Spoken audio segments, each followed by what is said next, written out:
And for today's truth, brothers and sisters, we're going to talk about a topic that's quite touchy to people, which is money. We're talking about tithes here. All right.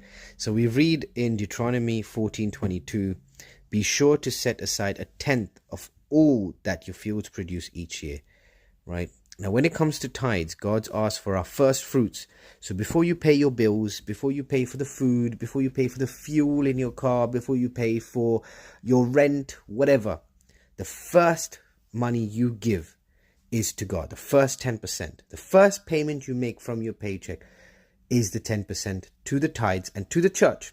Okay? No matter how corrupt your church is, no matter how corrupt you think your church is, the people in there, if they do not use the money to the benefit of the gospel, then they will have to answer to God about that. So you don't worry about that situation. You just make sure you pay your 10%. Okay, and that's very important because we see in Malachi 3:10, bring the whole tithe into the storehouse that there may be food in my house. And what God means by that is that the money that goes into the storehouse is for the proclamation of the gospel and to pay for pastors and deacons, etc., who don't work and dedicate their entire life to the promoting of the gospel. So they need to survive as well, and that's why God says that, and that's what the tithes are meant to go towards.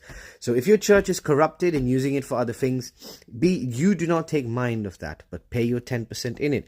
Even in Hebrews 7 1 to 10, I'm paraphrasing here, it says Abraham apportionated a tenth of everything to Melchizedek, the king of Salem. Okay, so even Abraham, and that's mentioned in Hebrews. We also see in 1 Corinthians 13 1 to 3, paraphrasing, on the first day of every week each of you is to put something aside and store it up as he may prosper. So again, that is the tenth.